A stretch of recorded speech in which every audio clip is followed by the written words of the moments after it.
The story I'm about to tell you actually happened. The question is whether it's just a coincidence or if there's something emergent and drawing people towards it in their different ways. I'll leave that up to you to decide. Social media and the internet is a game changer. We are now connected to the entire world. At the moment, it's as if we're a supercomputer that's running on DOS, and we're confused why everything is so screwed up.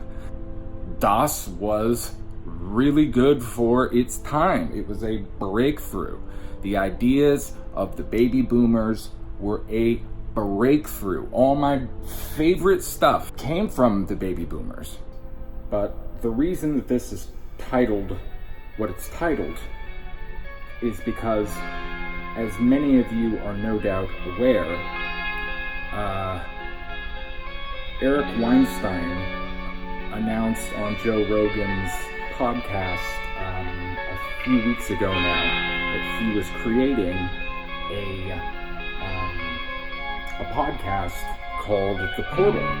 And he says that the reason the show is called The Portal is because there have been for, hundreds and hundreds of years, maybe thousands of years, always people who have made stories about people going through portals.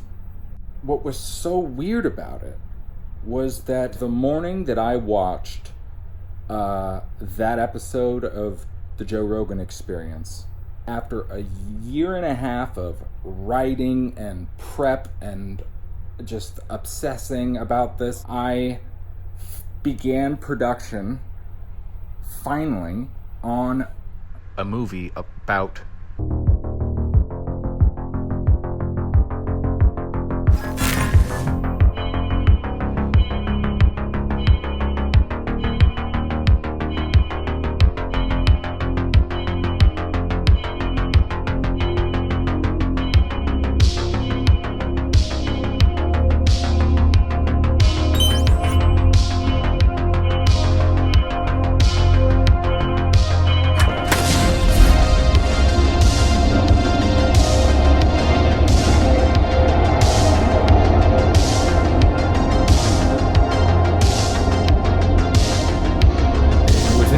that it lined up like that.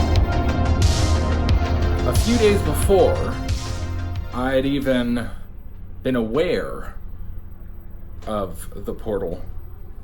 There's something that I recorded and sent to all of my friends and family. I don't know why. I'm not one to do stuff like that. This verse from the Bible came into my head, and for some reason I decided to look it up and read it and record it. Ecclesiastes chapter 3. There is a time for everything, and a season for every activity under the heavens. It was just completely spur of the moment and so weird.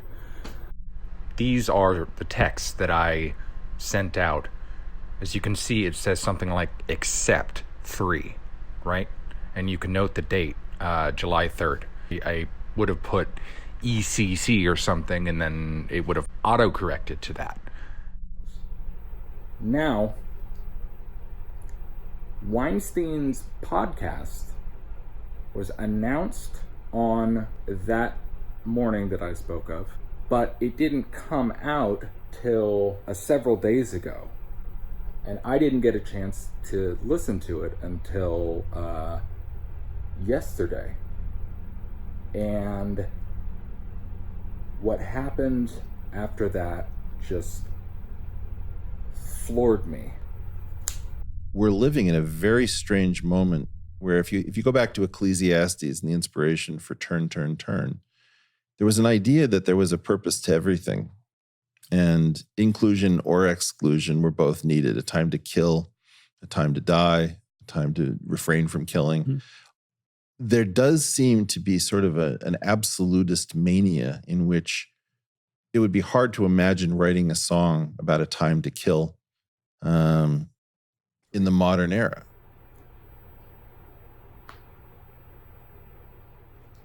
I know we're pattern-seeking creatures and stuff like that, and it could all just be a coincidence. But man, that's a pretty big coincidence, and it makes me open to the idea of the metaphysical and of you could say God, or for me, or religion or anything like the pull. And I think what, in some sense, the entire intellectual dark web, if you will, has been trying to do to create the conditions for us to do our much needed software upgrade. Finding that portal that takes us from this old framework and allows us to travel through into the next stage of human life, human evolution, whatever you want to call it. Ecclesiastes, chapter 3. There is a time for everything, and a season for every activity under the heavens. A time to be born, and a time to die. A time to plant, and a time to uproot. A time to kill, and a time to heal. A time to tear down, and a time to build. A time to embrace, and a time to refrain from embracing. A time to search, and a time to give up. A time to tear, and a time to mend. A time to love, and a time to hate. God will bring into judgment both the righteous and the wicked, for there will be a time for every activity, a time to judge every deed. All come from dust, and to dust all return.